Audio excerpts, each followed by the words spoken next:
We better get to this segment quickly because based on what I read on vacation, dating apps are on the decline, Abby. No, they're very much alive. I have seen the desperation on the dating apps. People are still out there searching for their soulmates.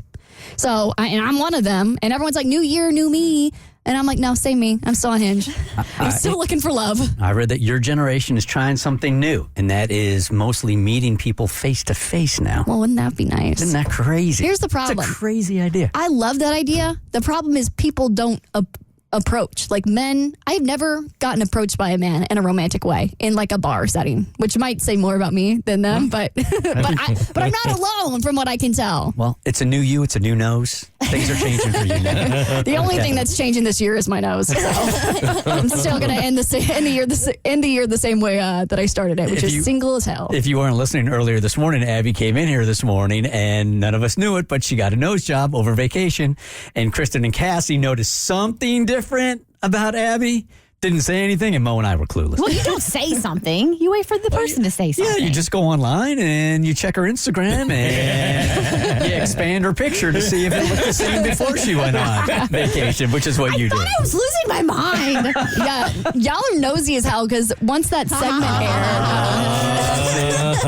it's going to be my new pun for the next year. Once that segment aired, I got like 150 new followers. I believe it. Like all at once. I'm like, what did we just talk? Oh, they wanted to see the nose. Your whole life is going to be different now with the new nose. Everything's going to change. Yeah, men are going to actually approach me in public. I can finally get off Hinge. But for now, I'm still on it. And we've been doing this segment where I can show you just how rough it is out here called Unhinged.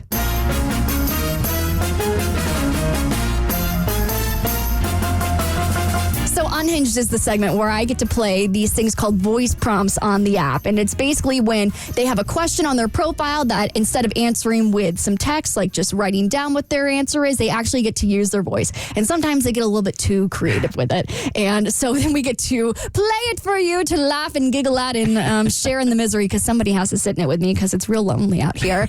And so over the break, I was trying to distract myself by the fact that I looked like a literal monster and gremlin while I was healing from my rhinoplasty. And I was like, let me focus on what I'm going to be doing this time next year when my nose will finally be healed. And I'm planning to go to London next year. So I was like, let me change my Hinge location to London so I can see what kind of men are, out and about in the streets of London. So we have a couple Brits to play. And I love an accent. I wonder if they're less cringy with an accent. Nope. No, we just need. They're just as cringy, except we need subtitles this time. Okay. So at least the men in England, they are kind of brainiacs out there, apparently. Right, so there's a type of male octopus that has a detachable tadger.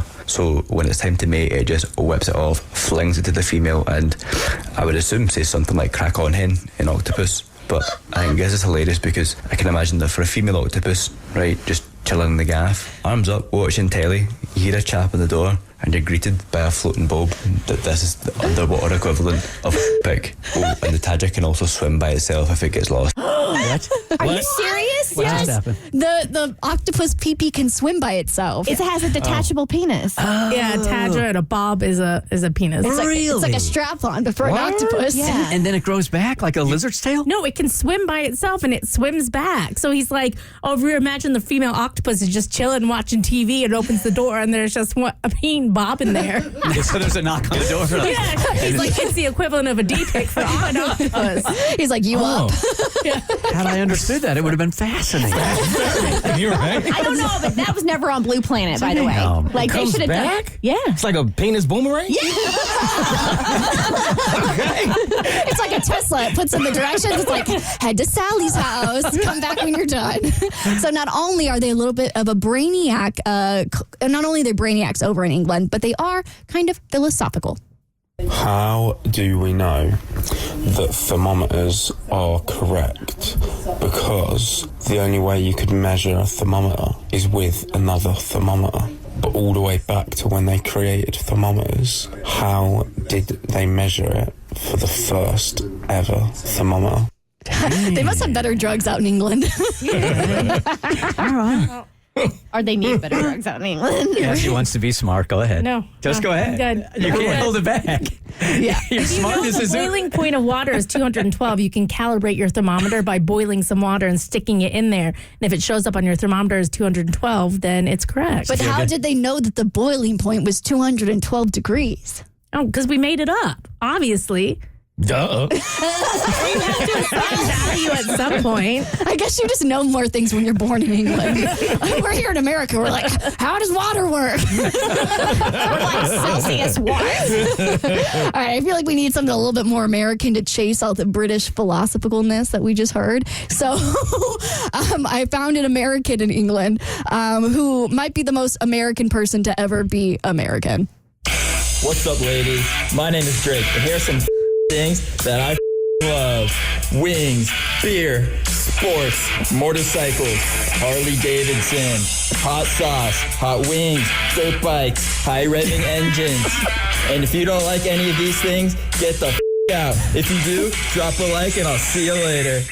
You have a duty as an American to act differently, to represent your country differently. This is how he's ripping people out in London or whatever. It's just really pushing the stereotypes that Americans love beer and hot wings. Americans also apparently are not super smart out there either. I haven't been in like 3 years because I am too scared to call them and make an appointment. So, I think I should do that because there's probably something wrong with me. Sorry, he was talking about making a doctor appointment as an adult. So I think that there should be somebody from the government that is scanning these, and when an American sounds that stupid, they should pull his citizenship before he can get back in the country. I just think they should do that with men, period, on dating apps. Like, if you see something like this, you should be able to boot them off the island. Something that Americans are also really good at are impressions and having really great taste in Pixar movies. Okay, this is my impression of Ratatouille. I'm a rat. I like to cook. Yeah, you, pasta, Mr. Ginger. Automatic swipe right. That one's my favorite. Something else that's a little bit off base about these Americans in London is their preferences, because apparently being attracted to the beauty standard is weird. I'm really attracted to girls who are super skinny, even though they don't need to be skinny. I like girls who aren't skinny too, but it's a weird attraction of mine.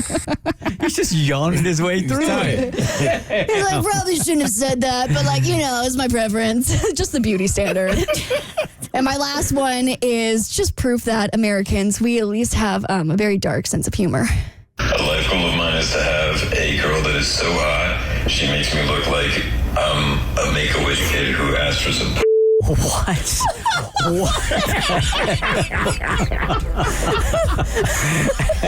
I really wish we didn't have to. It's so much better without the bleep. And that's the out, huh? That's the out. All right. Dark humor. The Bert Show.